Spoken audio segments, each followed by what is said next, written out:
Oke, Bismillahirrahmanirrahim. Alhamdulillahirabbil alamin, wassalatu wassalamu ala sayyidina Maulana Muhammad wa alihi wa sahbihi ajma'in. Rabbi anfa'na bima 'allamtana wa 'allimna ma yanfa'una warzuqna 'ilman yuqarribuna ilaika ya rabbal alamin. Allahumma faqihna fid din wa 'allimna ta'wil waftah 'alaina futuhal 'arifin bika ya rabbal alamin. La haula wa la quwwata illa billahil 'aliyyil 'azim. Yang berbahagia Fadil Ustaz Hilmi dan Al-Fadil Ustaz Habib Ali Bakir, dan saya ucapkan banyak-banyak terima kasih atas peluang bersilaturahim, berkenalan dengan Hauzah Fikir nih. Selama ini saya cuma tengok dari jauh saja, ada menerusi buku-buku yang diterbitkan, dan kebanyakannya adalah buku-buku yang berat-berat lah untuk orang awam. Dan maksudnya berat untuk orang awam maksudnya adalah buku-buku yang berusaha untuk mengangkat orang awam kepada level yang lebih tinggi.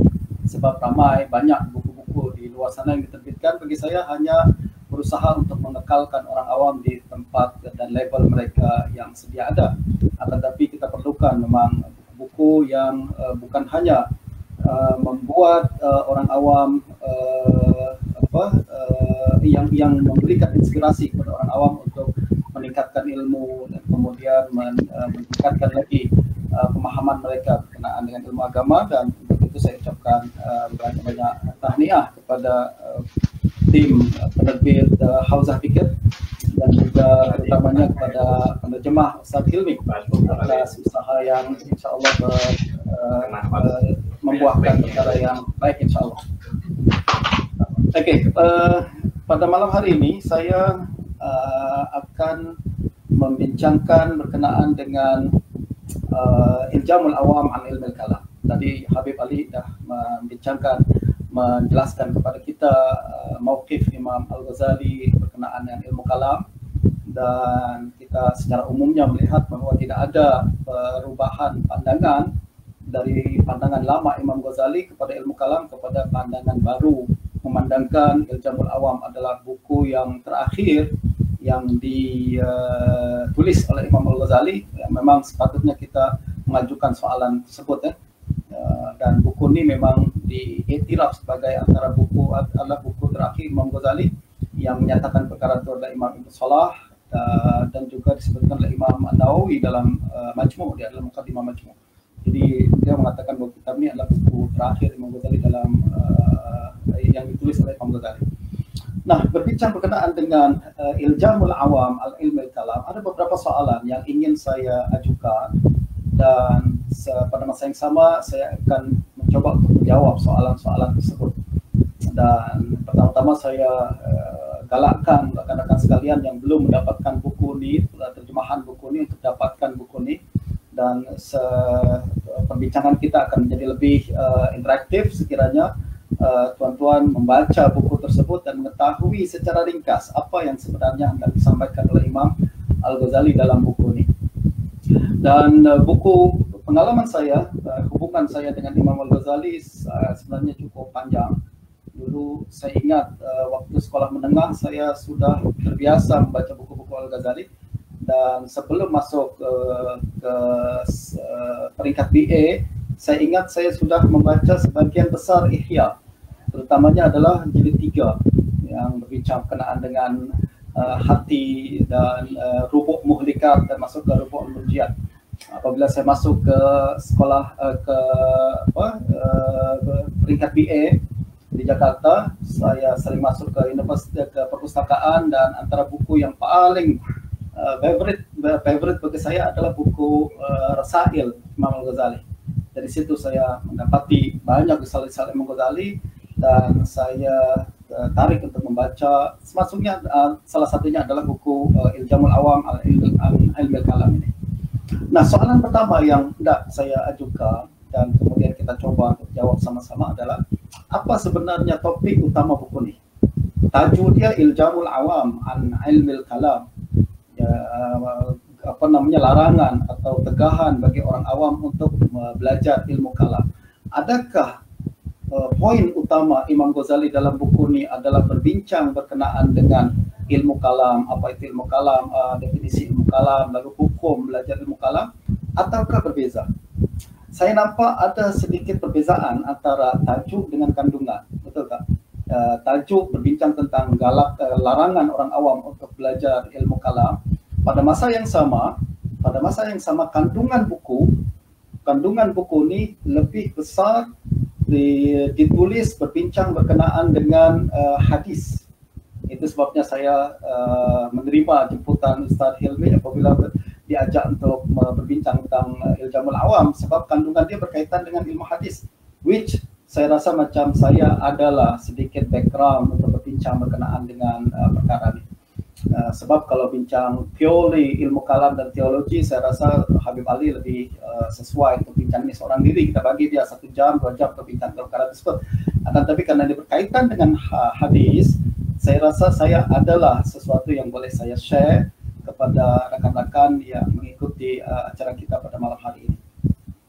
Nah, apa sebenarnya kandungan Iljamul Awam? Kita boleh tengok dan motif penulisan buku ini direct kita tengok daripada muqaddimah buku ini. Jadi saya bacalah muqaddimah buku ini dalam bahasa Arab. Imam Al-Ghazali mengatakan, amma ba'du faqad sa'altani arsyadakallah 'anil akhbaril muhimah litashbih inda ra'a wal juhal minal hasyubiyatil dhullal. Jadi motif buku ini ditulis adalah pertanyaan daripada seorang yang bertanya kepada Imam Ghazali berkenaan dengan bagaimana cara kita berinteraksi dengan hadis-hadis yang muhimah litashbih. Akhbar muhimah litashbih. Hadis-hadis yang makna dia mengesankan anthropomorphism, mengesankan penyerupaan Allah dengan makhluk. Sebab, kenapa soalan ini diajukan kepada Imam Ghazali?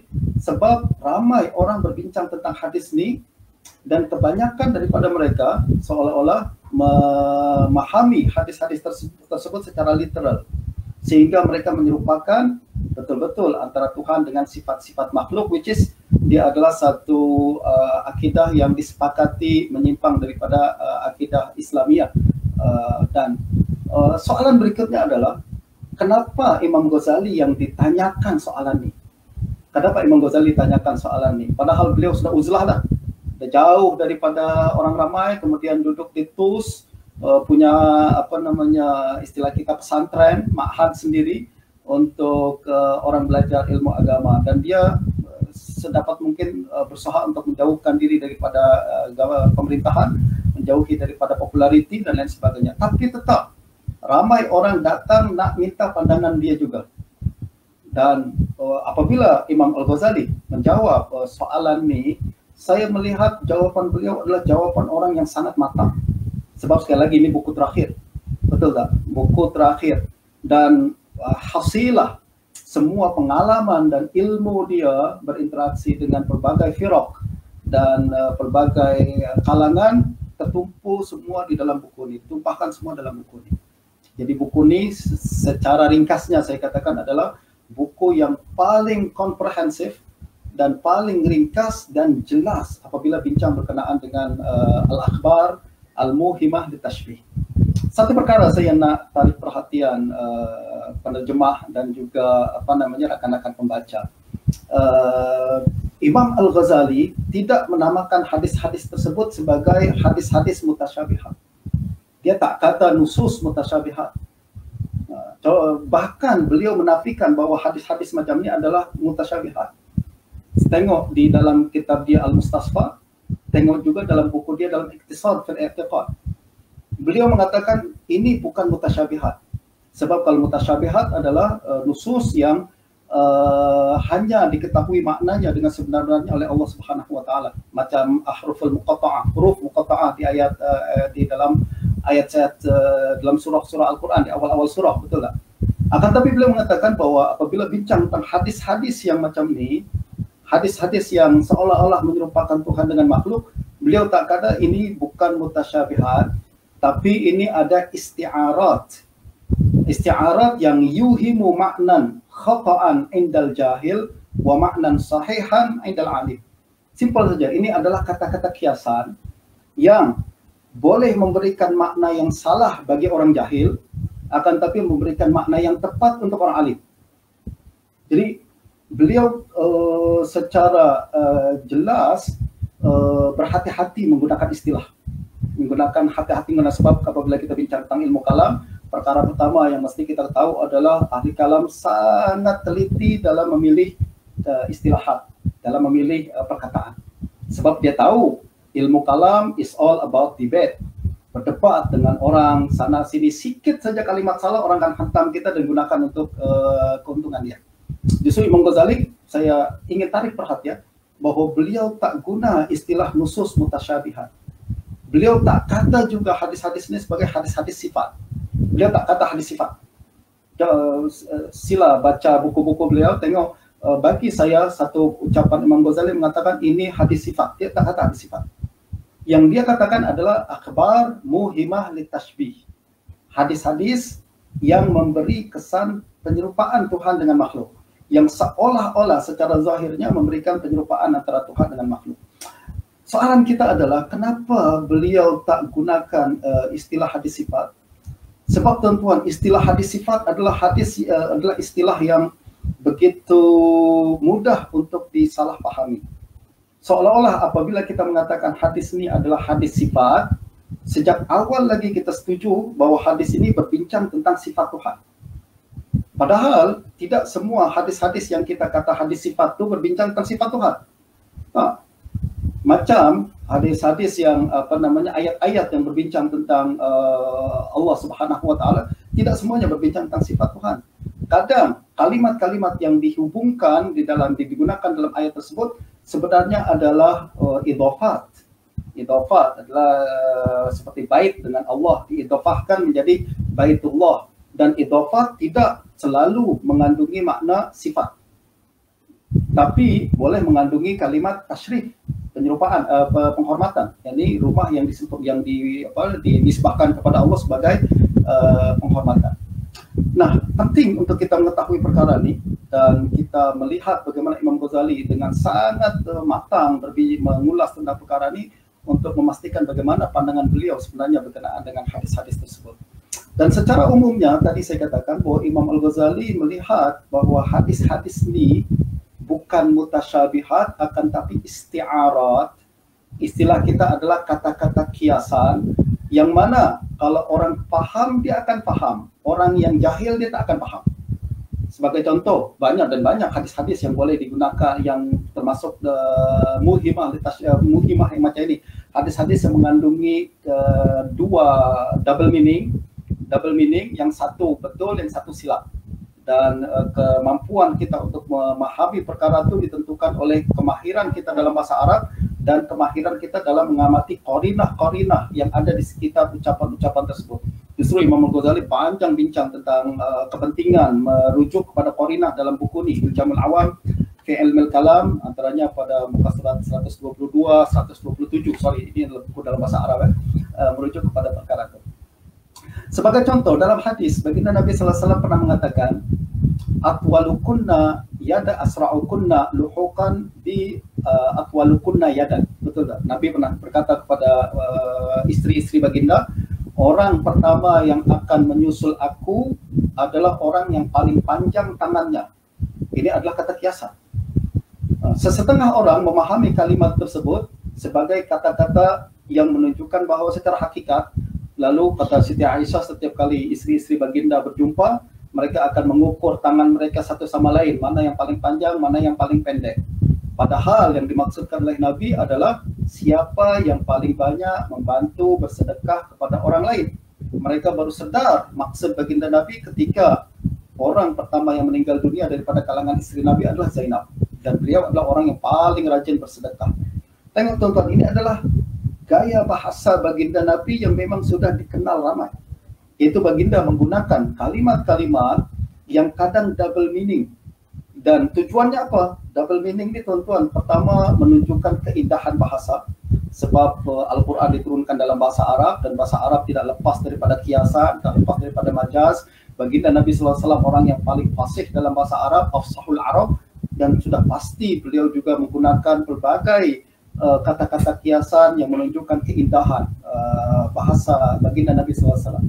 Nah, apabila kita berinteraksi dengan hadis Nabi dengan satu pendekatan saja, which is pendekatan hakikat saja, literal saja, maka kita akan jatuh dalam kesalahpahaman. Akan tapi apabila kita melihat bahwa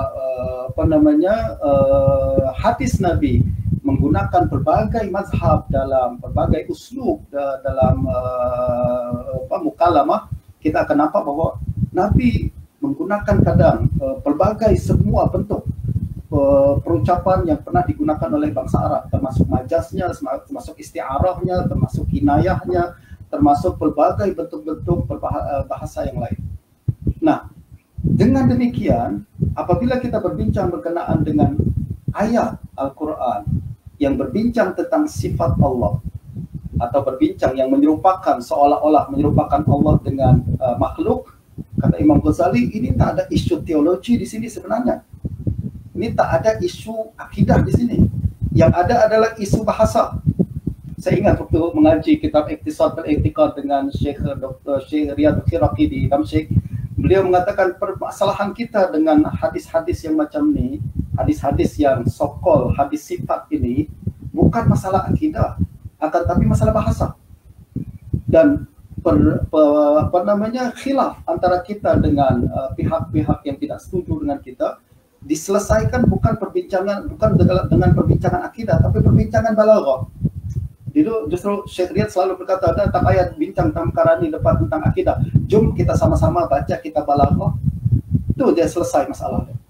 Maknanya kita kena iktiraf bahwa bentuk perbincangan baginda Nabi dalam Al-Quran ataupun dalam Sunnah adalah menggunakan semua uslub yang digunakan oleh bangsa Arab, sebab Quran diturunkan bilisanin Arabiyyin mubin, dan baginda Nabi juga afsahul Arab.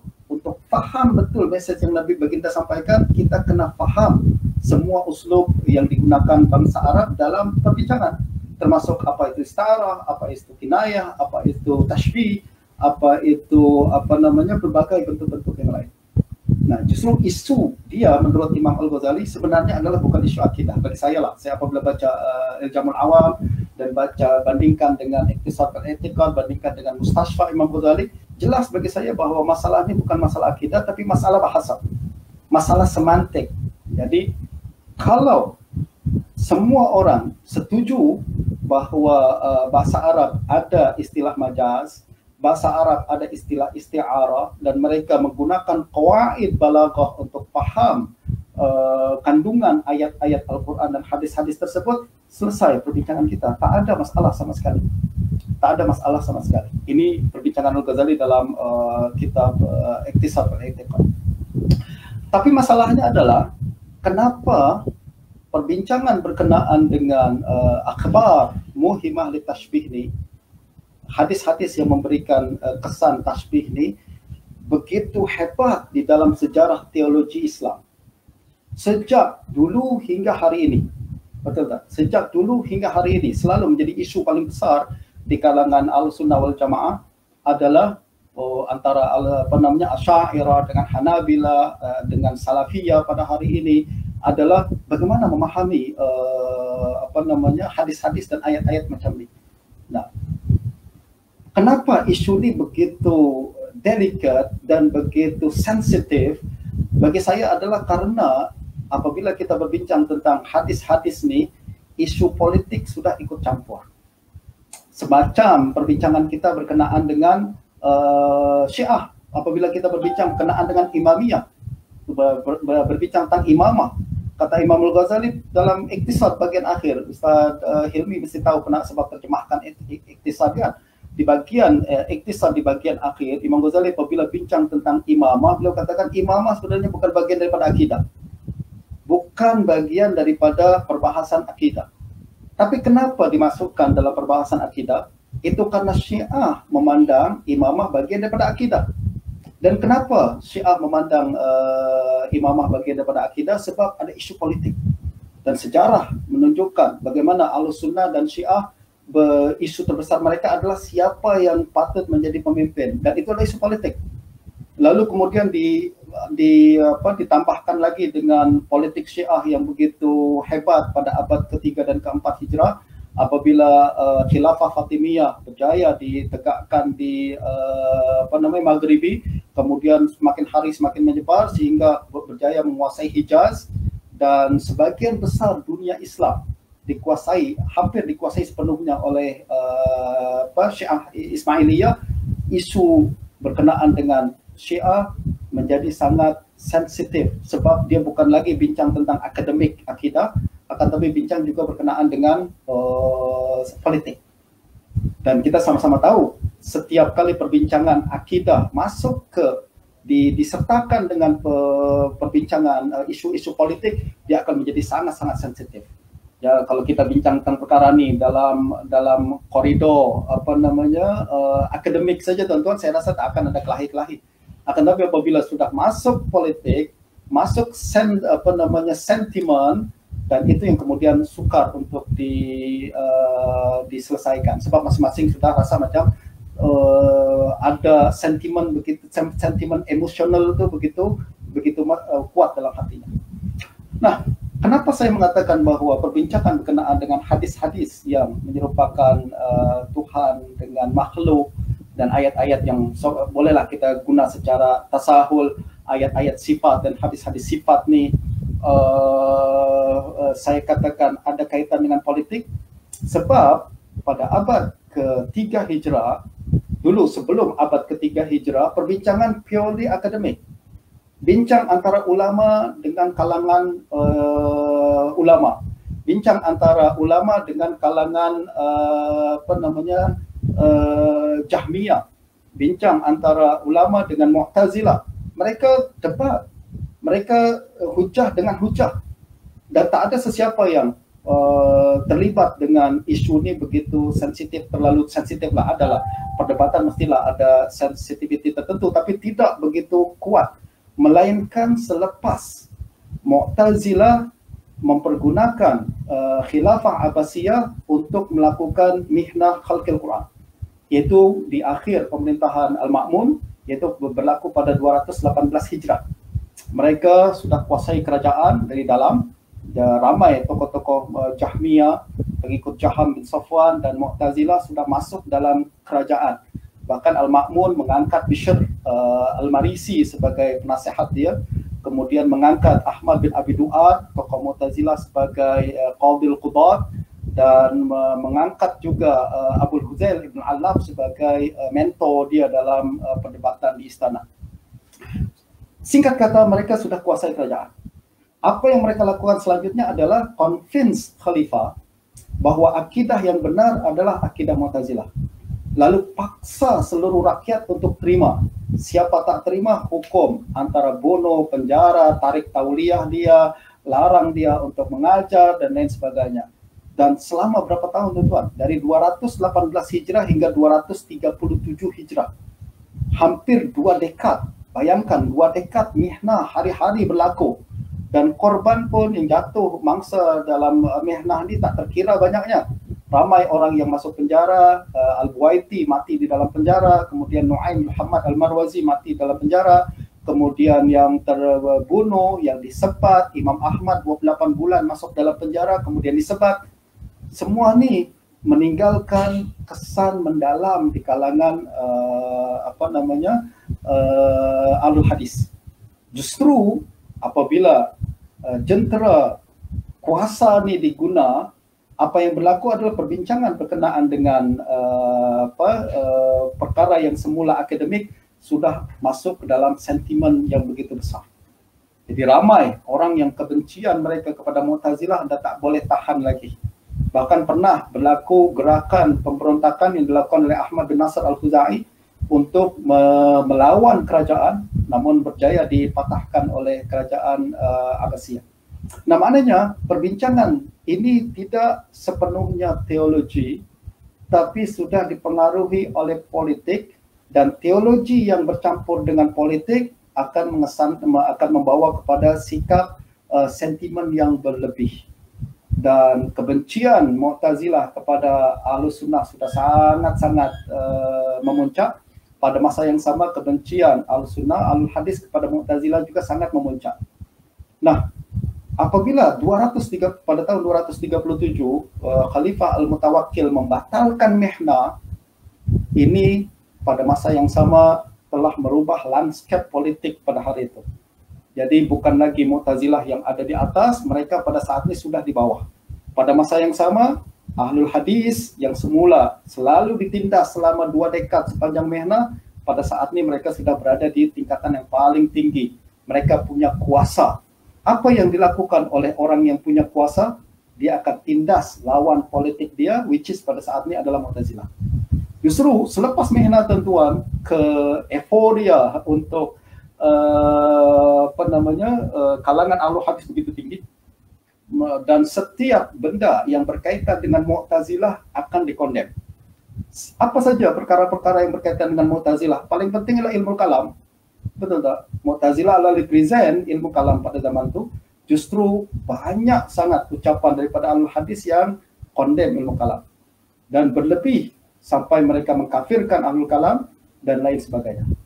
Dan apalagi yang berkaitan dengan Mu'tazilah yang dibenci juga oleh Al-Hadis, takwil. Sebab takwil identical dengan Mu'tazilah. Betul tak? Mereka sangat sering mentakwil ayat-ayat dan hadis-hadis sifat. Justru takwil identical dengan Mu'tazilah. Selepas mi'nah dibatalkan oleh Al-Mutawakkil pada tahun 237, apa yang mereka lakukan adalah mengharamkan ilmu kalam, mengharamkan takwil, bahkan mengharamkan setiap orang yang punya hubungan walaupun jauh dengan ilmu kalam. Itu sebabnya yang kemudian berlaku fitnah di Baghdad antara Al-Hadis di Baghdad, Hanabilah di Baghdad dengan Ibnu Jarir At-Tabari.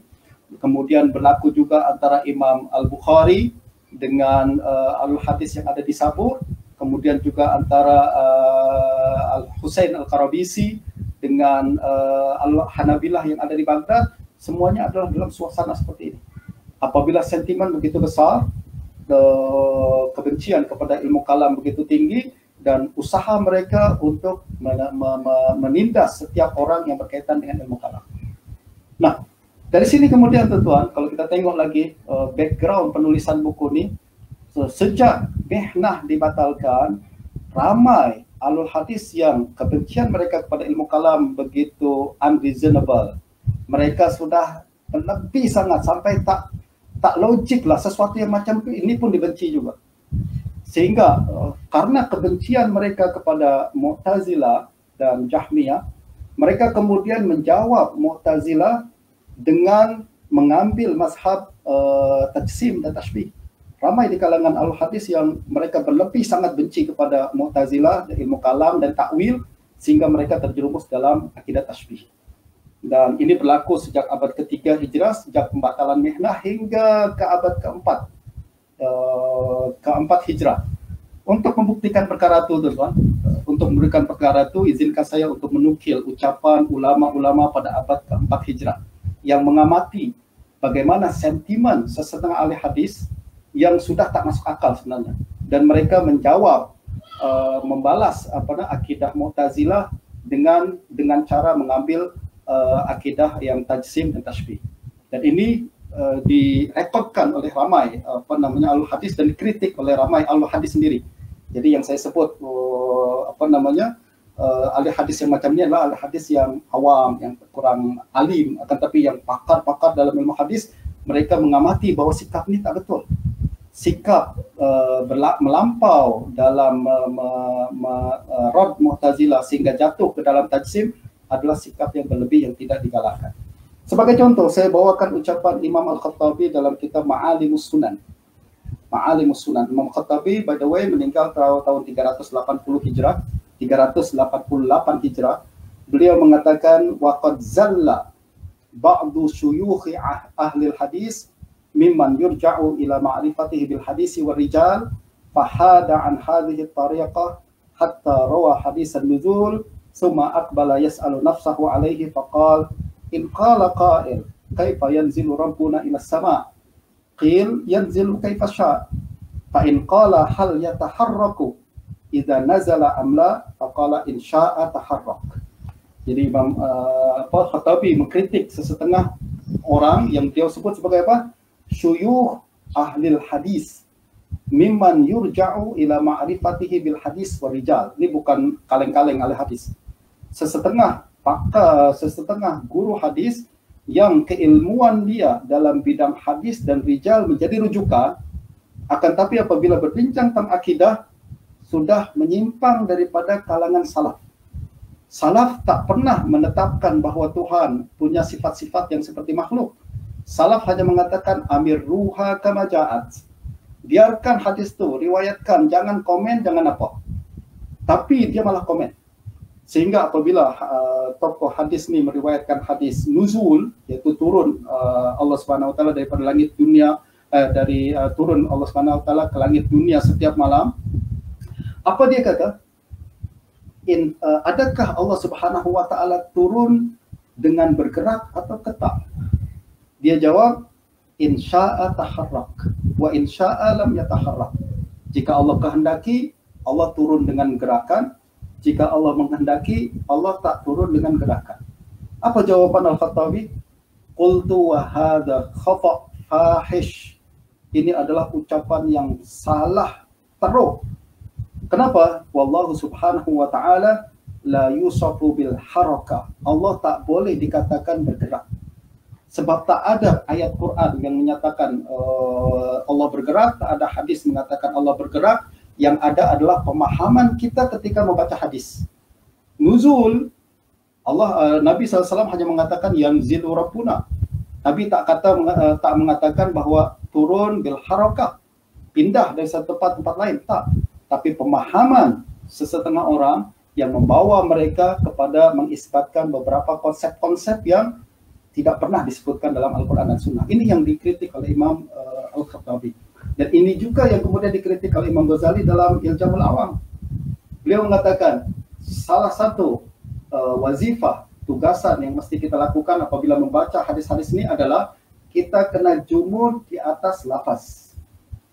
Lafaz apa yang Nabi sebut, itu yang kita sebut. Jangan kita pandai-pandai membawa lafaz yang baru. Jangan kita pandai-pandai membawakan konsep baru yang tidak disebut secara eksplisit dalam Al-Quran dan Sunnah. Betul tak? Ini yang Imam Ghazali mengatakan salah satu tugasan kita adalah al-imsak. Imsak maksudnya imsak anit tasarruf. Tak boleh kita menciptakan konsep-konsep baru dan lain sebagainya.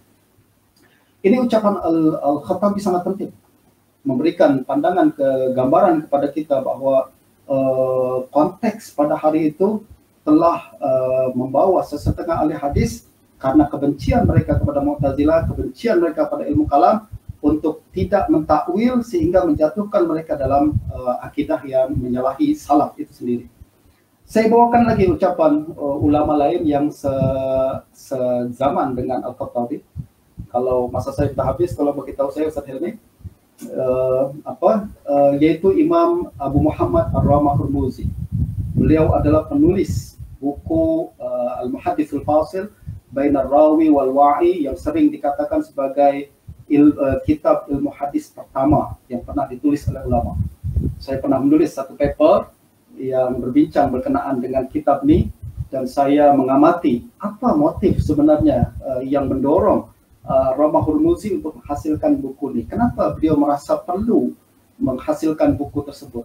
Rumusan saya saya menyimpulkan bahwa sebenarnya motif Imam Ramah-Hurmuzi menghasilkan buku ini adalah karena beliau mengamati realiti ahlul hadis di zaman dia yang jumur dalam pemikiran dan fokus kepada ilmu riwayah saja dan tidak memberikan perhatian kepada ilmu dirayah.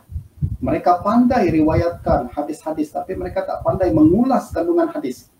Sehingga hadis tersebut apabila menyebutkan perkara-perkara akidah, mereka tak boleh selesaikan permasalahan yang terkandung dalam hadis-hadis tersebut. Nah, ini yang beliau bawa, mendorong beliau untuk perlu saya untuk menghasilkan sebuah manual dalam ilmu hadis menjadi rujukan al-hadis pada zaman. Nah, tuan-tuan, Imam Ar-Ramah-Hurmuzi sama seperti Imam Al-Khattabi. Beliau mengamati bagaimana sesetengah ahlul hadis apabila bincang tentang ilmu akidah, mereka bincang tanpa keilmuan yang memadai. sehingga mereka terjerumus kepada akidah-akidah yang menyimpang. Nah, beliau menyebutkan dalam Hadisul Fasil, beliau mengkritiklah setengah ahli hadis, beliau mengatakan macam ini. Walaysa lirrawil mujarrad an yata'arrafa lima la yakmululah. Orang yang cuma tahu meriwayatkan hadis saja, dalam bahasa kita lah, orang yang cuma pandai meriwayatkan hadis saja, jangan suka ikut campur tentang perbahasan yang dia tak pandai. Fa inna tarkahu ma la ya'nihi aula bihi wa a'dzarulah. Sebab meninggalkan perkara yang tak dia kuasai itu lebih baik untuk dia. Wa kadza sabilu kulli dhi 'ilm. Ini sepatutnya yang dilakukan oleh orang yang berilmu. Wa kana Harb ibnu Ismail al-Sirjani qad aksara minas sama wa aghfala al-istibsar. Beliau lalu kemudian berbincang tentang apa yang berlaku di zaman dia. Yaitu ada seorang al-hadis nama dia Harb bin Ismail al-Sirjani, atau zaman sekarang lebih dikenal dengan Harb bin Ismail al-Kirmani. Beliau adalah murid, salah seorang murid Imam Ahmad. Kata Imam Ar-Ramah-Hurmuzi, beliau banyak menulis hadis. Akan tetapi aghfal al-istibsar, tapi kurang mengkaji kandungan hadis. Fa'amila risalatan samaha as-sunnah wal jamaah. Ta'ajrafa fiha. Beliau lalu menulis sebuah kitab bertajuk As-Sunnah wal Jamaah, lalu dia mengulas perkara-perkara akidah tanpa penguasaan yang memadai secara ringkasnya. Dan untuk makluman rekan-rekan sekalian, buku As-Sunnah wal Jamaah ini, Al-Kirmani ini sudah makbuk pada hari ini. Sudah dicetak dengan tajuk Kitabus Sunnah min Masail Harb bin Ismail al-Hanzali. Diterbitkan oleh Tab'ah Darul Lu'lu'ah pada tahun 2014. Jadi sudah terbit buku tersebut dan tuan-tuan boleh tengok buku itu. Apabila ada berbincang berkenaan dengan akidah dan terutamanya berbincang berkenaan dengan sifat-sifat Tuhan, antaranya yang saya ingatlah, beliau mengatakan bahwa Allah bergerak, Allah lalu menulis Taurat dengan tangannya, kemudian Allah Subhanahu wa taala menyerahkan Taurat kepada Nabi Musa min yadihi ila yadihi, dari tangannya ke tangannya. Ini tak adalah akidah-akidah yang tak ada sokongannya dalam Al-Quran dan Sunnah sama sekali. Tapi Harb bin Ismail mendakwa bahwa semua topik akidah yang masuk dalam hadis dalam kitab ini adalah ijma ulama pada zaman itu, which is kita tak boleh terima. Kenapa? Ar-Ramah-Hurmuzi sendiri tak terima apa yang beliau sebut dalam buku ini, dan beliau seorang ulama. Dan ini adalah dakwaan yang bagi saya perlu untuk kita perhalusi lagi. Lalu kata Imam Ar-Ramah-Hurmuzi, akibat dia menulis buku ini dan berbincang berkenaan dengan akidah tanpa penguasaan yang memadai, akhirnya ada seorang tokoh Mu'tazilah yang menulis buku membantah buku tersebut. Tokoh Mu'tazilah itu bukan hanya membantah Al-Kirmani saja, akan tapi turut mencela semua ahlul hadis. Karena kesalahan Al-Kirmani, apa yang berlaku terpalit semua ahlul hadis. Dan untuk makluman, tuan-tuan sekalian, buku tokoh Mu'tazilah ini, beliau adalah Abul Qasim Al-Balkhi. Abul Qasim Al-Balkhi, dan buku dia sudah makbul juga pada hari ini, yaitu bertajuk Qabulul Akhbar wa Ma'rifatul Rijal. Tuan-tuan boleh tengok di situ bagaimana dia mengkritik tokoh-tokoh hadis, karena beliau memandang bahwa semua ahli hadis macam Kirmani. Jadi perbuatan yang apa yang dilakukan oleh Kirmani, kata Imam Ar-Ramah-Hurmuzi, adalah sesuatu yang salah, karena awak nih image ahli hadis terpalit semua. Padahal tak semua ahli hadis punya pandangan yang macam awak cakap macam itu dalam bahasa kita lah. Dan satu lagi tuan-tuan, saya nak bawakan satu ulama juga yang hidup pada abad keempat juga. Tadi Khattabi meninggal 380 dan 388, sorry, Ramah-Hurmuzi 360, maknanya sedikit dekat-dekat. Lalu ada lagi seorang ulama bernama Abul Hasan Ali bin Muhammad Al-Tabari, dan beliau meninggal 380. Maknanya zaman yang berdekatan sama sekali. Dan beliau menyebutkan dalam buku dia Ta'wil Hadis Al-Waridah fi Sifat, beliau dalam muqaddimah beliau mengatakan apa? Wa'lam 'allamakallah ilal khair, 'allamakallahu al-khair bi rahmatihi anna al-firqah al-musyabbihah lam tazal mubayinah li ahli hadis wa mufariqah lahu. Ketahuilah, ahli hadis tak sama dengan musyabbihah. Awal-awal dia beritahu, ahli hadis akidah dia bukan akidah tasbih. Justru mazhab tasbih tak boleh dinisbahkan kepada ahli hadis. Dan kalau ada sesetengah ahli hadis yang punya pandangan tasbih, dia tidak mewakili ahli hadis. Mereka adalah kalangan yang, kata Imam Ghazali, Hashwiyah, Ar-Ri'a, Al-Juhal. Mereka adalah kalangan yang macam itu. Justru At-Tabari menulis buku ini, sekali lagi motifnya adalah karena konteks yang macam tadi. Konteks yang saya sebut konteks pasca mihna, di mana sentimen begitu besar al-hadis, kebencian al-hadis kepada Mu'tazilah yang selama ini menindas mereka, membuat mereka jumud di dalam memahami nusus, sehingga membawa kepada akidah-akidah yang menyalahi salaf itu sendiri. Nah, dalam konteks seperti inilah saya boleh mengatakan bahwa ulama macam Al-Khattabi berusaha membawa pembaharuan. Ulama macam Ramah Hurmuzi berusaha membawa pembaharuan. Ulama macam At-Tabari, Abul Hasan At-Tabari membawa pembaharuan. Dan apa yang menyamakan tiga orang ini? Yang menyamakan mereka adalah mereka bukan hanya pakar dalam hadis, tapi mereka juga pakar dalam ilmu-ilmu yang lain, terutamanya fiqh. Sebab kemampuan berfikir secara faqih perlu untuk menjaga, menyelamatkan kita daripada kesalahpahaman dalam memahami lafaz-lafaz hadis. Dan juga mereka pakar dalam istilah kita an-nazar. Nazar ini adalah kemampuan berfikir kritikal, kritis dalam menganalisis kandungan hadis. Dan ini yang tidak dipopularkan oleh, ini yang dikurang daripada kalangan ramai al-hadis pada zaman itu, sehingga membawa mereka kepada pegangan-pegangan yang menyalahi salaf. Nah, kembali kepada Imam Al-Ghazali. Imam Ghazali meninggal pada tahun 505 Hijrah, betul tak? Dan dia dua generasi selepas Khattabi dan Ramah Hurmuzi dan lain-lain. Jadi konteks yang beliau hadapi macam konteks yang dihadapi Al-Khattabi, bahkan mungkin lebih teruk. Ya tak? Justru apabila orang tanya apa pandangan awak, apa yang mesti kita lakukan dengan hadis-hadis yang macam ni, apa yang beliau jawab adalah satu pendekatan yang mengingatkan kita bahwa pendekatan yang dilakukan oleh kalangan yang tadi saya sebut, yang dicela oleh Al-Khattabi dan lain-lain itu kena dihindari. Dan juga pada masa yang sama beliau mengingatkan bahwa perbahasan ini sangat detail, orang awam tak akan paham. Justru beliau ingatkan kepada kalangan mutakallimin, dalam hal ini Asy'ariyah, rakan-rakan beliau sendiri, untuk tidak berlebih berbincang tentang takwil. Jadi maknanya beliau ada di tengah-tengah sekarang nih. Beliau nak ingatkan bahwa pendekatan literalism anti takwil itu silap. Pendekatan yang berlebih dalam takwil pun silap.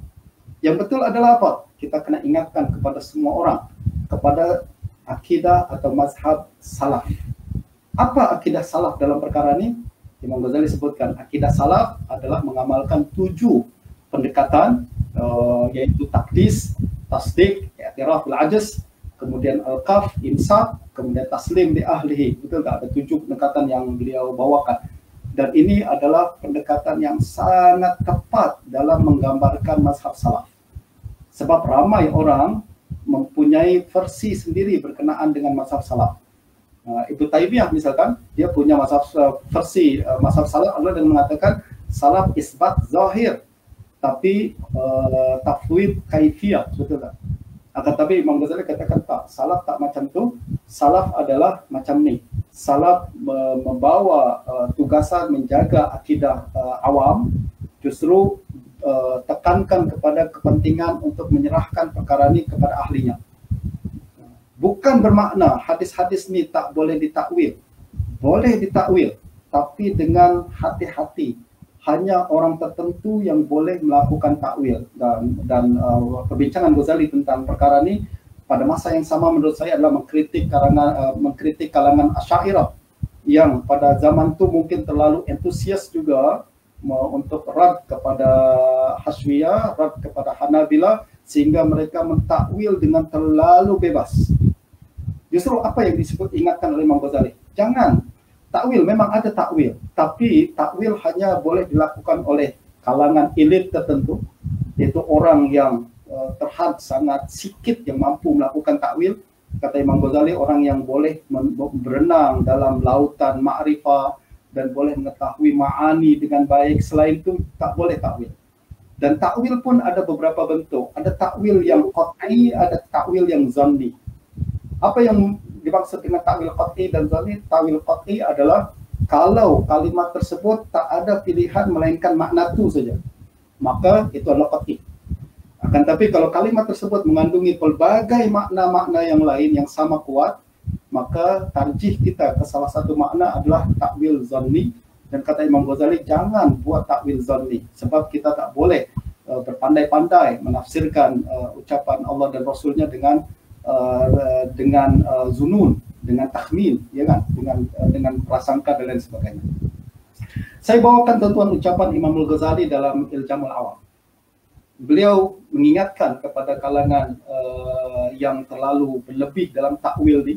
Beliau katakan, apa saya jumpai dua ucapan ini hampir sama dalam satu kitab ini. Beliau mengatakan, yahrumu 'alal wa'az 'ala ru'usil manabir al-jawab an hadhil aswila bil khawdi fit ta'wil wa tafsil. Haram bagi penceramah untuk menjawab soalan-soalan berkenaan dengan hadis-hadis ini di atas podium, di atas mimbar, dengan melakukan takwil dan melakukan perincian yang begitu dalam. Kenapa beliau cakap macam itu? Haram ya, jangan kita melakukan takwil di hadapan orang ramai. Kenapa? Saya bayangkan sebab pada zaman itu kalangan Ahlul Kalam dan Asy'ariyah sendiri, mereka ada yang buat macam itu. Mereka terlalu bersemangat untuk rad pandangan Hanabilah, sehingga semua nusus dia takwil. Which kata Imam Ghazali, jangan bermudah-mudah mentakwil. Bukan karena beliau katakan tak boleh takwil, tapi jangan bermudah-mudah mentakwil. Macam juga perbincangan berkenaan dengan ilmu kalam juga, bukanlah beliau nak hantam kalam macam tu, akan tapi sikap berlebih ini yang tak boleh. Sebagaimana kita tak boleh berlebih dalam jumud, dalam mentafsirkan hadis-hadis dan ayat-ayat yang menyebutkan sifat Tuhan, begitu juga kita tak boleh terlalu bebas dalam mentakwil. Justru apa yang dibuat Imam Ghazali adalah dia coba untuk ambil jalan tengah. Yaitu ada takwil memang, akan tapi takwil hanya diketahui oleh kalangan ulama tertentu saja. Orang awam jangan mudah-mudah takwil. Dan orang yang dibenarkan takwil itu jangan libatkan orang awam untuk mentakwil. Sebab perkara ini boleh membawa penyimpangan, sebab orang awam tak adalah, kata Imam Ghazali, orang awam ni tak punya kemampuan untuk memahami isti'arah, memahami kinayah, memahami ta'rid dan semua bentuk-bentuk semantikal bahasa Arab yang begitu dalam dan hanya diketahui oleh para ulama saja. Pada masa yang sama, beliau juga mengkritik kalangan Ahlul Hadis. Jadi Asy'ariyah dikritik, lalu Ahlul Hadis dikritik. Apa kritikan beliau kepada Al-Hadis yang sama dengan kritikan beliau dengan kritikan Khattabi dan Ar-Mahmuzi di atas? Beliau mengatakan bahwa salah satu kesalahan kita adalah kita sepatutnya pertama wajib ambil hanya hadis-hadis sahih saja.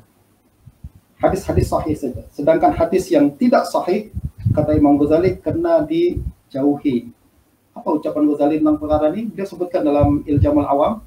Beliau berkata, walihadza naqul ma rawahu ghairul adli min hadzal jins yanbaghi an yu'rada anhu wa la yurwa. Beliau katakan semua hadis-hadis berkaitan dengan hadis sifat macam ni yang tidak sahih sebaiknya dihindari dan tidak boleh diriwayatkan. Kenapa beliau ingatkan macam tu?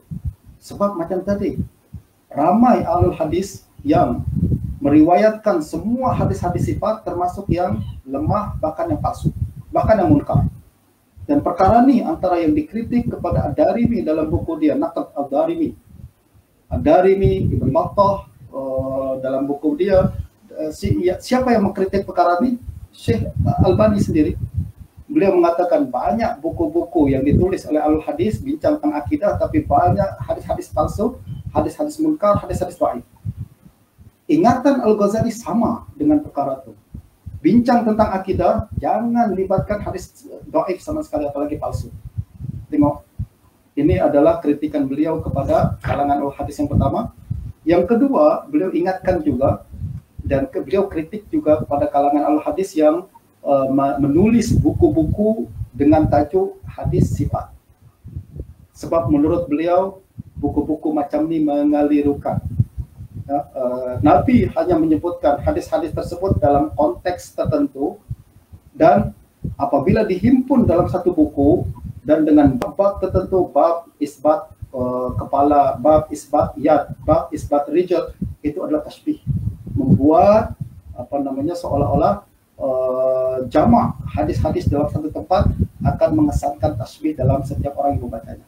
Siapa yang menulis buku-buku ini?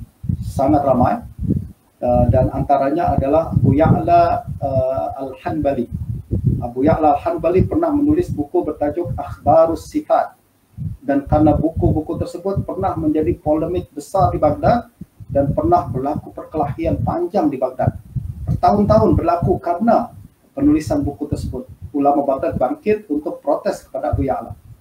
Dan apa kata Imam Al-Ghazali? Beliau katakan dalam Iljamul Awam, walaqad ba'uda 'anit taufiq man sannafa kitaban fi jam'i hadhihi al-akhbari khassatan wa rasama fi kulli 'udwin baban faqala fi isbati ra's faqala bab fi isbati ra's wa bab fi isbati al-yad wa bab fi isbati al-'ain ila ghairi dhalik. Jadi kata Imam Ghazali, orang yang menulis buku yang bertajuk yang menghimpun hadis-hadis ini lalu menamakannya sebagai hadis sifat adalah jauh daripada taufik. Sebab karena menulis buku ini akan menggambarkan konsepsi yang berdekatan dengan tasbih dan tansib. Dan siapa yang beliau maksudkan di sini? Beliau menyebutkan dengan jelas, man sannafa kitaban fi jam'i hadhil akhbar. Orang yang menulis buku khas menghimpun hadis-hadis sifat tersebut, lalu meletakkan bab mengisbatkan wajah bagi Allah, bab mengisbatkan tangan bagi Allah, bab mengisbatkan kaki bagi Allah. Siapa yang buat macam ini? Antara yang buat adalah Ibnu Khuzaimah dalam buku dia Kitab Tauhid, dan ada lagi ya, Abu Ya'la macam tadi yang saya sebutkan, dan ada lagi Al-Harawi dalam buku dia beberapa buku dia. Dan inilah yang dikritik oleh Imam Al-Ghazali. Justru kalau saya nak ulas panjang, buku Al-Ghazali setahu saya adalah buku yang ditulis oleh orang yang sudah matang dalam perbahasan nih. Dia sudah masaklah perkara ini. Sejak muda lagi dia sudah terlibat dalam perbahasan seperti ini. Jadi dia tahu apa yang mesti dibuat. Dan beliau memberikan satu jalan bagi kita, jalan pertengahan, yaitu tidak ifrat dan tidak tafrid, tidak mengisbat makna zahir sehingga menyerupai tasbih, tidak juga terlalu berlebih dalam takwil sehingga menyerupai Mu'tazilah. Justru beliau ambil jalan pertengahan dalam perkara tersebut. Soalan terakhir yang ingin saya jawab sebelum masa saya habis adalah, adakah Imam Ghazali menarik semula pandangan dia tentang akidah dalam buku dia terakhir nih? Sebab nih tadi Habib Ali pun dah bincang perkara tersebut, dan saya nak ulas sedikit juga, sebab sering dibawakan seolah-olah Imam Al-Ghazali menarik semula pandangan beliau tentang ilmu kalam lalu meninggal dunia dengan membawa akidah yang berbeza. Dan kita amati dalam buku terakhir yang ditulis oleh Imam Al-Ghazali, ada tak tanda-tanda yang menunjukkan bahwa beliau tarik semula pandangan dia, ataukah ada tanda-tanda yang menunjukkan sebaliknya? Pertama-tama saya katakan bahwa orang yang mendakwa Imam Ghazali menarik pandangannya di akhir hayatnya adalah Ibnu Taimiyah dalam Majmu' Fatawa. Saya jumpa ucapan itu secara sharih dan diikuti kemudian oleh banyak pengkaji pada hari ini. Tinggalkan sentimen ke aliran, coba kita tengok secara fakta. Ada tak depan kita sekarang adalah buku terakhir Imam Ghazali. Buku terakhir Imam Ghazali. Ada tak tanda-tanda, isyarat-isyarat, ucapan-ucapan yang menunjukkan bahwa beliau menarik semula pandangannya daripada pandangan-pandangan yang lepas itu, ataukah tidak? Kalau saya mungkin silap dalam perkara ini, akan tapi bacaan saya tak menemukan tanda-tanda bahwa Imam Al-Ghazali menarik semula pandangannya. Yang ada adalah ketetapan beliau berkenaan dengan takwil sama dengan ketetapan beliau dalam Al-Iqtisad dan juga dalam Qawaidul Aqaid dan juga dalam Al-Mustasfa. Pandangan beliau berkenaan dengan nusus mutasyabihat dan mengatakan bahwa ini bukan mutasyabihat konsisten sampai hari ini.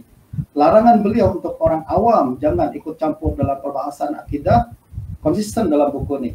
Larangan beliau untuk berhati-hati dalam mentakwil konsisten dalam buku ini. Sebab beliau pernah menggariskan sikap berhati-hati dalam takwil dalam kitab apa? Qanun Takwil. Qanun Takwil nipis saja. Saya sudah baca dalam setengah jam saya boleh hatam. Dan buku ini mengingatkan kita, poinnya adalah hati-hati dalam takwil. Dan saya jumpa pula dalam Iljamul Awam, hati-hati dalam takwil. So konsisten. Dan berikutnya lagi tuan-tuan, yang membuat saya merasa bahwa Imam Ghazali tak menarik semula pandangannya adalah dalam buku terakhir ni beliau sering menyuruh kita untuk merujuk semula kitab-kitab beliau yang lama. Betul tak? Dalam buku ni beliau suruh, saya pernah bahas perkara ni dalam buku saya Al-Maqsidul Asna. Saya pernah bahas perkara ni dalam buku saya Jawahirul Quran. Saya pernah membahas perkara ni dalam Qawaidul Aqaid. Saya pernah membahas perkara ini juga dalam buku saya Al-Qistasul Mustaqim. Ini antara 4 buku yang saya jumpa beliau suruh sebut semula dalam buku ini. Apabila beliau mengatakan saya sudah bahas perkara ini dalam buku ini, saya sudah bahas perkara buku ini, apa maksudnya? Saya tak nak ulang semula. Pandangan saya dalam buku itu adalah pandangan saya dalam buku ini. Betul tak? Ini menunjukkan bahwa beliau tak tarik pandangannya. Itu adalah pandangan saya dulu, itu adalah pandangan saya pada sekarang. Dan justru saya tak nampak adanya tanda-tanda bahwa Imam Al-Ghazali menarik pandangannya, dan apalagi sebab apa yang beliau tetapkan di sini adalah menurut beliau adalah pandangan salaf, dan itulah yang menjadi akidah yang beliau bawa hingga meninggal dunia. Wallahu a'lam. Saya rasa saya sudah terlalu panjang cakap, takut nanti terlalu berlebih dalam perkara ini. Saya serahkan semula kepada Ustaz Hilmi. Baik, terima kasih banyak Dr. Umar.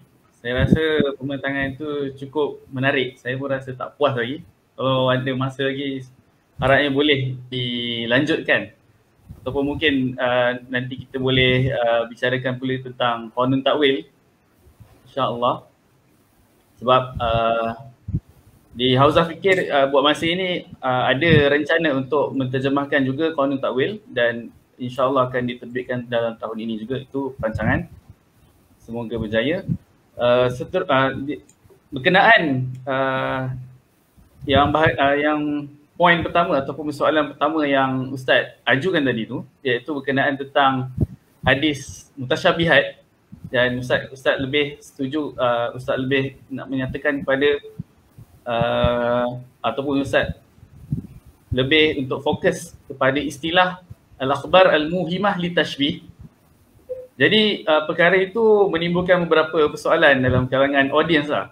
Saya lihat ada contoh yang ni, kalau bukan hadis mutasyabihat, kenapa Imam Al-Ghazali memberi kaedah solusi yang sama untuk ayat-ayat Al-Quran mutasyabihat untuk berdepan dengan hadis isti'arah yang didakwa oleh Dr. Umar? Sebab Doktor menyatakan lebih kepada hadis isti'arah berbanding hadis mutasyabihat. Dan kan hadis, maksud saya istilah hadis mutasyabihat itu dah boleh kata sudah utuh ataupun sudah kerap dijadikan sebagai satu istilah dalam perbahasan akidah kan. Sebab contoh dalam kullu nasin aw hamat tashbiha awilhu aw fawid warum tanziha. Itu contoh kan. Maksudnya benda tu dia dah kita dah biasa dengar. Jadi benda tu menimbulkan persoalan dalam kalangan audiens. Jadi mungkin Ustaz boleh jawab soalan tadi. Okey, pertama-tama nas yang Ustaz Hilmi bawa, wa kullu nasin aw hamat tashbiha awilhu aw awilhu aw qawwid warum tanziha. Okey, awilhu aw fawid warum tanziha. Syekh Al-Laqani tak sebut dia mutasyabihat. Dia hanya katakan kullu nas aw hamat tashbih. Macam Imam Al-Ghazali sebut di sini. Nusus aw hamat tashbih. Akhbar tuhimut tashbih. Dia tak kata mutasyabih. Ini jelas beza kan Ustaz Hilmi ya. Jadi apabila Imam Ghazali menggunakan istilah ni, beliau tahu betul bahawa perkara ni jauh perbezaan dia. Apabila kita mengatakan nusus ni sama ada ayat Al-Quran atau hadis Al-Quran adalah nusus mutasyabihah, dia akan membawa kita kepada perbincangan berkenaan dengan ayat suci Al-Quran yang mengatakan bahawa mutasyabihah sama ada hanya diketahui oleh Allah sahaja ataukah boleh diketahui juga oleh rasikhuna fil ilm, betul tak? Dan jumhur mengatakan bahawa waqaf pada qaulihi ta'ala illallah la ya'lamu illallah, hanya Allah saja. Warasikhuna fil ilm adalah ucapan yang baru. Maknanya jumhur berpandangan bahawa ayat-ayat mutasyabihat hanya Allah saja yang tahu. Sedangkan kalangan yang lebih sikit berpandangan bahawa ayat-ayat mutasyabihat diketahui oleh Allah dan juga rasikhuna fil ilm. Imam Al-Ghazali apabila dia mengatakan nusus ni bukan mutasyabihah, tak ada isu dengan ayat ni. Sebab saya tak kata dia mutasyabihat. Justru manusia boleh tahu confirm. Bukan hanya Allah Subhanahu Wa Taala saja yang tahu. Manusia boleh tahu. Dan bagaimana kita mengetahui perkara tersebut? Dengan melihat siyak perkataan. Siyak perkataan. Jadi letaklah ayat perkataan tersebut pada konteksnya. Dan iljamul awam, kembali Imam Ghazali ingatkan, jangan ambil ucapan-ucapan dalam hadis ni out of context. Jangan kita cuma mengatakan yadullah saja. Yadullah saja kita tak tahu apa maknanya, melainkan awak letak dalam konteks. Awak letak dalam konteks. Dalam konteks akan jelas ucapan tersebut. Makna ucapan ni, ya tak? Dan ini yang mesti dilakukan oleh orang yang mentafsirkan Al-Quran dan orang mentafsirkan hadis. Sebagai contohlah, saya selalu buat contoh macam ni. Kalau kita sebut kalimat yad, tangan saja tanpa ada konteks, kita akan bertanya-tanya, yad ni apa maksudnya? Tangan lah. Itu adalah makna yang paling jelas, betul tak? Akan tetapi kalau kita letak dalam konteks, makna yang paling jelas akan berubah. Contoh, apabila kita mengatakan dilarang masuk melainkan kaki tangan sahaja, dia tak membayangkan pun kalimat tangan ataupun kaki, ya tak? Akan tapi kita sudah faham di situ bahawa tangan dan kaki adalah pegawai, betul tak? Dan kalau kita mengatakan hulurkan tangan Anda untuk orang yang memerlukan, saya rasa yang dimaksud di sini bukan tangan, akan tapi bantuan, betul tak? Dan konteks itu yang menentukan makna sesebuah kalimat. Justru Imam Ghazali ingatkan jangan pernah keluarkan kalimat-kalimat yang disebutkan dalam ayat-ayat dan hadis-hadis ini out of context, tapi kena letak dalam konteksnya sepenuhnya. Konteks itu yang akan menentukan apa makna dia. Dan dengan itu kita boleh keluar daripada khilaf. Sebab apabila kita letak kalimat tersebut dalam konteksnya, jelas bahawa maksud yang di sini adalah bukan tangan secara anggota, akan tapi dia adalah boleh bermakna bantuan, boleh bermakna pertolongan, betul tak? Tangan boleh bermakna nikmat dan lain sebagainya. Sebab konteks yang menentukan perkara itu. Dan perkara ini yang coba diingatkan semula oleh ramai para ulama, dan Ghazali hanya satu orang saja. Antara orang yang buat perkara ini saya nampak adalah Abul Hasan At-Tabari, saya nampak juga Ibn Furaq dalam Mushkil Hadis, dan ramai para ulama yang lain.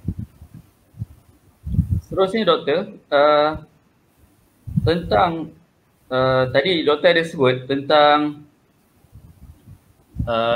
saya ingat tentang takwilan tadi tu, kes takwil.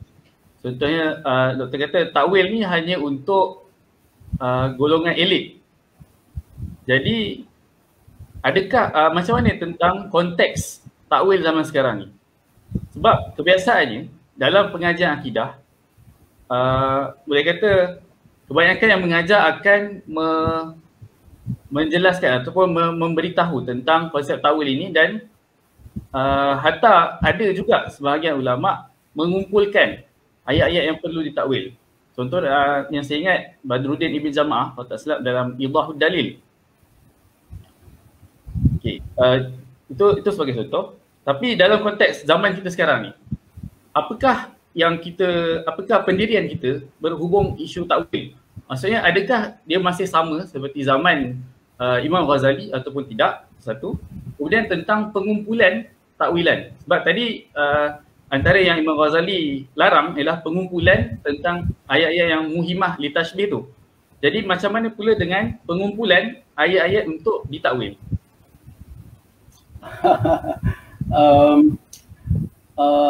Kita membaca kitab Iljamul Awam, saya selalu ajarkan ke pelajar-pelajar bahwa membaca buku para ulama kita kena tengok konteks dia. Pertama kita mesti tahu kenapa dia tulis buku ni, kepada siapa ditujukan buku ni, kemudian dalam konteks umum apa yang membentuk di pemikiran dia dalam buku ni. Okey, dalam Iljamul Awam tadi saya sudah sebutkan konteks dia. Konteksnya adalah aliran-aliran yang melampau dalam isbat zahir, makna zahir, dengan aliran-aliran yang melampau dalam takwil, dan Imam Ghazali coba untuk reconcile perkara tersebut dengan membawa satu pendekatan yang pertengahan, yaitu jangan berlebih dalam isbat, jangan berlebih dalam takwil. Justru takwil hanya kalangan tertentu saja, dan Imam Ghazali tegas dalam perkara ini, jangan orang alim membawa-bawa orang awam dalam perbincangan akidah yang terlalu berat nih. Sebab orang awam dia tak mampu untuk perkara ini. Justru apabila di bagian terakhir Iljam ada soal jawab kan. Ada orang tanya seperti yang ditanya Ustaz Hilmi itu. Zaman sekarang macam mana? Orang sudah terlibat dalam perbincangan. Kita tak boleh halang lagi perkara ini. Orang awam pun sudah ikut-ikut. Apa yang mesti kita buat? Imam Ghazali seolah-olah menjawab dengan ringkas saja. Kalau saya ada kuasa, saya akan halang itu. Masalahnya kalau tak ada kuasa macam mana? Kalau tak ada kuasa, maka sedapat mungkin kita coba untuk tutup orang awam jangan ikut dalam perkara ini. Tapi kalau tak boleh, maka tak ada jalan lain, kita kena jelaskan perkara tersebut agar lebih menghilangkan kekeliruan. Dan ini yang dilakukan oleh Ibn Jama'ah dalam Idhahud Dalil. Idhahud Dalil konteksnya adalah buku ini ditulis dalam polemik hadis, polemik berkenaan dengan sifat Tuhan di Mesir. Siapa aktor dia adalah Ibnu Taimiyah dan murid-muridnya, dan dijawab oleh kalangan Asy'ariyah, terutamanya lah Ibnu Badruddin Jama'ah, kemudian Taqiyuddin Subki, dan ramai lagi ulama bangkit dalam perkara ini. Nah, Idhahud Dalil konteksnya adalah dia ditulis karena dia merasa sudah ada kekeliruan. Justru dia terpaksa untuk buat perkara itu. Dan ucapan yang paling clear dalam perkara ini adalah disebutkan oleh Taqiyuddin As-Subki apabila dia menulis buku yang bantahan dia kepada Nuniyah Ibnu Qayyim. Dia sebut di awal, saya sebenarnya tak nak suka bincang dalam perkara ini. Akan tapi apabila si fulan telah buat perkara ini, lalu dia menyebabkan kekeliruan, tak ada jalan lain. Saya kena explain perkara tersebut. Justru saya rasa berkenaan dengan apabila konteks sudah berubah dan apabila kekeliruan sudah mula menyebar, wajib bagi orang yang berilmu untuk menjelaskan perkara tersebut, dan ini yang menjadi motif Badruddin Jama'ah dan lain-lain. Baik, seterusnya Doktor, tentang hadis-hadis mungkar dalam berkaitan tentang akidah. Jadi benda ni dia menjadi persoalan apabila hadis-hadis mungkar ni diriwayatkan oleh ulama hadis itu sendiri. Maksudnya bagi memenangkan mereka punya pendirian ataupun kecenderungan. Jadi macam mana secara tidak langsung kita boleh terfikir bahawa apa yang mereka buat tu bertentangan dengan bertentangan dengan bidang yang mereka dalami tu. Maksudnya mereka boleh jadi ahli hadis, tapi dalam masa yang sama mereka boleh menerima hadis-hadis mungkar berkenaan akidah. Ya, itu yang menjadi concern saya sebenarnya. Telah lama saya bertanya-tanya kenapa pakar hadis yang alim dalam rijal, alim dalam ilal, akan tapi apabila berbincang berkenaan dengan akidah nampak macam loose dalam perkara ni, betul tak? Macam tak apply apa yang mereka kuasai dalam perkara ni. Bayangkan apabila kita bincang tentang hukum hakam, betapa telitinya kita bincang tentang ilal. Betapa teliti kita bincang tentang ilal. Kita mengatakan hadis ini tak boleh jadi hujah. Kenapa? Sebab mengandungi si fulan mudallis, si fulan, dan hadis ini mursal, bahkan mursal bagi setengah ulama boleh diterima, tapi al-hadis dengan sangat tegasnya, ramai mengatakan mursal tak boleh pakai dan lain sebagainya.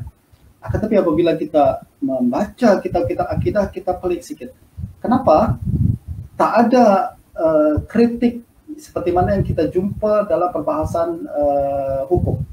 Padahal apabila kita bincang secara teori, kita boleh mengatakan bahawa perbincangan tentang hukum hakam adalah perbincangan furu'. Khilaf kita khilaf yang ringan saja, tapi perbincangan berkenaan dengan akidah adalah perbincangan usul. Khilaf kita boleh membawa kepada tuduhan kufur dan lain sebagainya. Tapi kenapa mereka nampak macam di hukum hakam agak ketat, akan tapi dalam akidah mereka kurang ketat dalam perkara ini? Jawapan saya adalah seperti yang saya sebutkan tadi, perbahasan akidah dia sudah melampaui perbahasan akademik sebab sudah bercampur dengan unsur politik dan sejarah yang panjang, dan sentimen tu sudah masuk, sehingga mereka bukan hanya membawa hadis-hadis yang sahih saya sebagai hujah, tapi mereka juga bawa hadis-hadis yang lemah juga, dan bahkan mereka pertahankan kadang hadis-hadis lemah, pertahankan hadis-hadis lemah yang berbincang tentang akidah ni. Justru bagi saya tak ada explanation dalam perkara ini melainkan unsur sentimen tadi. Jadi kebencian mereka kepada ilmu kalam, kebencian mereka kepada Mu'tazilah, kebencian mereka kepada Mu'tazilah yang selalu reject hadis-hadis sahih berkenaan dengan hadis-hadis akidah, membuat counter attack yang melampau, sehingga al-hadis bukan hanya menggunakan hadis sahih saja, hadis yang dhaif pun dibawa juga. Sebab mereka seolah nak tunjuk superiority mereka. Tengok, you berani hantam kami, you berani reject hadis yang kami bawa ni walaupun lemah. Tengok semua grassroots dan semua pemimpin politik yang selama ni menyokong kami akan ambil tindakan. Nah, ini maknanya kesan ni berkaitan dengan sentimen tu. Dan ini yang bagi saya satu-satunya explanation yang saya pahami pada hari ini, iaitu ini bukan perbahasan akademik lagi. Ini sudah bercampur dengan sentimen. Justru dan telah dipengaruhi oleh unsur sejarah macam itu. Nah, justru saya setuju dengan pandangan Syekh Albani, di mana beliau mengatakan kita wajib melakukan kajian semula kepada hadis-hadis itu. Dan kita hanya pilih yang sahih-sahih saja. Sedangkan yang lemah, yang munkar, kena dibersihkan kitab-kitab akidah daripada itu. Dan ini adalah satu gerakan atau usaha yang menurut saya perlu dipuji daripada Syekh Albani, dan terus saya berikan sokongan sepenuhnya dalam perkara ini. Okey, seterusnya berkenaan tentang tiga tokoh yang doktor sebut tadi, contoh Khattabi, Ramah Hurmuzi dan Tabari tu. Jadi kalau kita tengok dari perspektif ataupun dari segi pandangan sebahagian pihak yang mengatakan bahawa salaf itu hanya terhenti pada 300 tahun ke-300. Jadi ketiga-tiga tokoh tu dia dah melebihi ataupun dia dah tak termasuk dalam dalam 300 pertama Hijrah. Jadi bagaimana kita nak menanggapi benda ni? Saya tak faham apa soalan dia. Apa kaitan dia dengan Khattabi? Sebab mereka wafat pada lebih daripada tahun 300.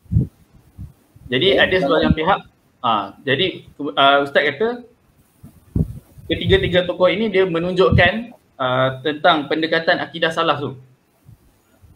Saya tak kata bahawa Al-Khattabi adalah bagian daripada salaf, dan saya tak kata juga Ramah Hurmuzi bagian daripada salaf atau bari salaf, tak. Salaf adalah generasi pertama umat Islam, iaitu sahabat, tabi'in, tabi'in, ya tak? Dan mereka menjadi rujukan utama semua ulama, termasuk Asy'ariyah, termasuk Hanabilah, Ahlul Hadis, semua rujuk kepada salaf. Akan tapi masing-masing mempunyai versi yang berbeza-beza dalam menjelaskan apa itu mazhab salaf. Hanabilah memandang bahawa mazhab salaf adalah mazhab isbat zahir. Justru menurut mereka inilah mazhab salaf. Lalu Asy'ariyah memandang bahawa mazhab salaf bukan hanya isbat zahir, sebab setengah salaf pun mentakwil. Justru mereka berpandangan bahawa takwil adalah mazhab salaf dan takwil adalah mazhab salaf, dua mazhab salaf yang dibenarkan. Dan Khattabi tak lain adalah seorang ulama yang mencoba untuk membawa kita kepada pandangan sebenar mazhab salaf apabila di zaman dia ramai orang yang sudah salah faham tentang mazhab salaf. Ya, itu yang saya sebut bahawa beliau membawa pembaharuan, pendekatan yang baru dalam kita memahami hadis-hadis tersebut. Sebab dominasi kalangan pada zaman itu seolah-olah mereka mencoba untuk memahami hadis-hadis tersebut secara zahirnya saja, sehingga lalu kemudian mengeluarkan konsep-konsep yang tidak disebutkan secara eksplisit dalam hadis. Ini yang kemudian dihantam oleh Al-Khattabi. Beliau katakan, walaupun yang mengatakan bahwa Allah bergerak itu adalah ahlul hadis, orang syuyukh ahlul hadis, alladhi yurja'u ilaihim fi ma'rifat rijal wal ilal, walaupun mereka pakar dalam ilal, tapi apabila mereka mengatakan Allah bergerak, bagi kata Imam Khattabi ini bukan mazhab salaf, ini telah menyalahi mazhab salaf. Sebab mazhab salaf menurut Khattabi adalah isbat apa yang Allah tetapkan tanpa ada penambahan, tanpa ada pengurangan. Yang tak disebut, jangan sebut. Itu adalah mazhab beliau. Okey Ustaz, ada soalan, maksudnya soalan lanjutan daripada berkenaan akhbar muhimah li tashbih tu. Audiens kata benda tu hanya beza dari segi istilah je. Maksudnya khabar ataupun nas mutasyabihah, nusus mutasyabihah dengan akhbar muhimah li tashbih itu hanya sekadar perbezaan istilah. So macam mana, apa pandangan Ustaz tentang ni? Ni audiens, soalan audiens lah, maksudnya jawapan. Okay. Memang beza istilah, tapi bukan beza istilah sahaja. Dia beza istilah dengan impact yang sangat jauh. Apabila kita mengatakan hadis ni, ayat-ayat ni adalah mutasyabihah, maka kesannya adalah sama ada hanya Allah saja yang tahu, ataukah kita pun boleh tahu. Sebab ayat mutasyabihat adalah ayat-ayat yang Allah sebut dalam Al-Quran. Wa ukharu mutasyabihat, ya tak? Lalu wala ya'lamu ta'wilaha illallah. Justru kalau bincang tentang ayat mutasyabihat, maknanya kita akan terikat dengan keterangan ayat Al-Quran ini. Kita akan terikat dengan keterangan ayat ini. Akan tapi kalau kita mengatakan ini bukan mutasyabihat, maka kita tak terikat dengan hukum ayat Al-Quran itu. Ini kita tak terikat dengan hukum ayat Al-Quran tersebut. Sebaliknya kita mengatakan ayat ini adalah ayat-ayat yang kita sebut ayat sifat dan hadis-hadis sifat ini adalah kalimat Arabi yang memiliki dua makna yang double meaning, satu makna silap, satu makna betul. Dan orang jahil memahami makna yang silap, orang alim memahami makna yang betul. Macam tadi saya contohkan, apabila Nabi SAW mengatakan orang manusia yang paling segera menyusul saya nanti selepas kematian adalah orang yang paling panjang tangannya. Panjang tangan mempunyai dua makna. Sama ada panjang tangan betul-betul, ataukah panjang tangan maknanya adalah orang rajin sedekah. Ada dua makna, betul tak? Adakah ini mutasyabihat? Siapa kata ayatnya mutasyabihat? Sampai orang yang yang ekstrim sekalipun tak akan mengatakan hadis Nabi yang bincang tentang ayat ini adalah mutasyabihat. Tak. Ayat ni, hadis ni bincang tentang siapa yang paling segera menyusul saya adalah orang yang macam ni, orang yang paling panjang tangannya. Tak, dia mengandungi dua makna. Satu makna betul, satu makna silap. Nah, bagaimana kita tahu bahwa makna yang betul adalah salah satunya? Siti Aisyah menjelaskan sendiri, apabila Zainab meninggal dunia baru saya tahu bahwa maksud sebenar Nabi adalah orang yang banyak sedekah, bukan orang yang panjang tangannya. Maknanya selama ini silap kita dalam paham. Saya bawakan contoh yang lain. Ayat Al-Quran mengatakan, kulu washrabu hatta yatabayyana lakumul khaytul abyadu minal khaytil aswadi minal fajr. Betul tak? Makan dan minumlah sampai nampak benang putih daripada benang hitam. Apa makna nampak benang putih, benang hitam? Dia adalah satu ucapan yang mengandungi dua makna, salah satunya betul, salah satunya silap. Seorang sahabat tersilap memahami ayat Al-Quran ini, mereka lalu dia tidur, lalu letak benang merah, benang putih dengan benang hitam. Selagi mana tak nampak benang putih, dia makan terus. Apabila dibagi tahu kepada baginda Nabi, Nabi katakan, awas silap. Inna wisada, wisadakal arid. Kalau begitu, batal awak telah besar sangat. Yang dimaksud dengan benang putih, benang hitam adalah fajar. Maknanya ada dua makna yang boleh dipahami, tapi satu betul, satu silap. Begitu juga semua hadis-hadis yang bincang tentang perkara ini. Ini saya bawa perspektif Imam Ghazali, ya teman-teman ya. Kita bincang tentang Imam Ghazali. Imam Ghazali bawakan hadis misalkan yang bincang tentang semua hati manusia berada di antara dua jari Allah Subhanahu wa taala. Ada dua makna dalam perkara ini, makna satu betul, makna satu silap. Ya, dan Imam Ghazali mengatakan kalau orang alim akan paham perkara ini bahwa yang dimaksud dengan hadis ini adalah gambaran bahwa seluruh hati manusia berada dalam kuasa Allah Subhanahu wa taala. Bila-bila masa Allah nak rubah, Allah akan rubah dengan mudah. Tapi orang jahil akan paham, oh maknanya dalam hati manusia ada dua jari. Ini yang silap. Betul tak? Dan kata Imam Ghazali, ini bukan mutasyabihat. Mutasyabihat hanya Allah saja yang tahu. Kita boleh tahu dengan mengamati siyak, mengamati konteks ucapan tersebut. That's why ini bukan sekedar istilah bagi Imam Al-Ghazali, akan tapi dia adalah sebuah perkara yang impact dia besar. Saya tahu perkara ini akan sukar diterima oleh orang ramai sebab kita biasa menyebut hadis ini mutasyabihat, dan saya tak nafikan banyak buku-buku buat macam tu, dan bahkan Imam kalau tuan-tuan rujuk kepada Burhan fi Ulumil Quran Imam Zarkashi, beliau menyebutkan hadis-hadis ini dalam kategori mutasyabihat. Saya tak nafikan perkara itu betul. Cuma yang saya nak bawakan di sini adalah pandangan Imam Ghazali. Jangan tanya ini pandangan Ustaz ke, ini pandangan Imam Ghazali. Apabila kita faham, kita baca kitab ulama, kita kena faham dengan perkara-perkara yang macam ini. Imam Ghazali, adakah kita boleh katakan Imam Ghazali berkata bahwa hayat ini adalah hayat mutasyabihat? Ghazali tak cakap macam tu. Imam Ghazali katakan hadis ini adalah hadis mutasyabihat. Ghazali tak cakap macam tu. Jangan kata yang dia tak kata, betul tak? Nanti kita zalim kepada Imam Al-Ghazali. Justru setiap ulama punya penggunaan istilah sendiri, dan beliau selesa memilih perkara tersebut. Kita kena hormatilah perkara itu. Kita tak setuju tak apa. Saya rasa Imam Ghazali tak keberatan kita tak setuju.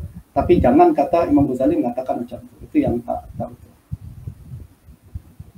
Baik doktor, ini ada lagi satu soalan. Banyak soalan ni. Apa dia? Banyaknya soalan ni. Banyak lah, best. Topik best. Okay. Biasanya saya pukul 10 dah tidur lah. Kan dah 10:30 ni. Okey, sila. Soalan berkenaan kitab Ibanah Imam Abul Hasan Al-Asy'ari. Kitab itu dikarang mengikut babnya dikarang mengikut sifat sebagaimana Ajuri. So apa pandangan Ustaz tentang ni? Al-Ibanah kita perlu sesi yang lain lah Ustaz Hilmi. Terlalu banyak perkara yang akan saya urai dalam kitab Al-Ibanah ni. bermula daripada aspek kesahihan dia, nisbah kepada Imam Abul Hasan Al-Asy'ari, kemudian satu persatu kandungan yang disebutkan oleh Imam Abul Hasan dalam kitab tersebut, lalu kemudian kita analisis konteks penulisan buku ini. Dan sebagaimana saya bincangkan buku Iljamul Awam dengan konteks yang panjang tadi tuan-tuan, saya rasa adalah sangat zalim kepada kitab Al-Ibana kalau saya bagi jawapan hanya dalam 1-2 kalimat saja.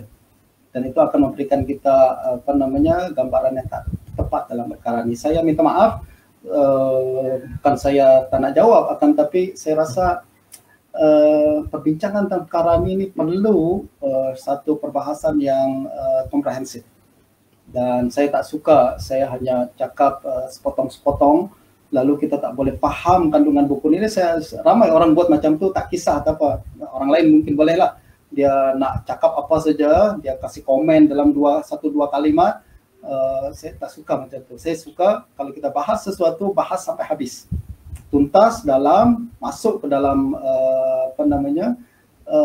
inti permasalahan agar kita tengok pandangan ini secara holistik. Itu yang kita boleh. Dan apalagi Imam Abul Hasan Al-Asy'ari, dia adalah satu tokoh paling penting dalam akidah. Dan terlalu banyak kesalahpahaman saya nampak dalam berkenaan dengan Abul Hasan Al-Asy'ari. Justru kita perlu berikan perhatian yang lebih komprehensif dalam perkara ini. Minta maaf saya tak boleh jawab secara ringkas dalam perkara. Soalan tu dia ada tambah lagi, maksudnya tabwib ikut sifat tu digunakan juga ataupun dibuat juga oleh Al-Ajuri. Betul. Al-Ajuri dia adalah bermazhab Syafi'i, tapi jelas akidah beliau lebih kepada Hanabilah.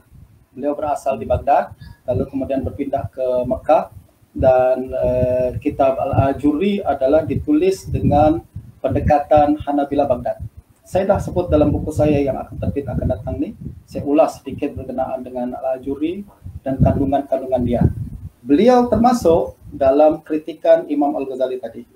Jadi Imam Ghazali apabila dia mengatakan laqad ba'uda 'anit taufiq man sannafa fi jam'i hadil akhbar, dia meliputi kritikan kepada tokoh-tokoh hadis termasuk Al-Ajuri, termasuk Ibn Manda, termasuk Abu Ismail Al-Harawi, termasuk Ibn Khuzaimah dan lain sebagainya. Saya sekali lagi mengatakan bahawa yang kita bincang hari ini adalah pendekatan Al-Ghazali, betul tak? Kita kena faham pendekatan Al-Ghazali.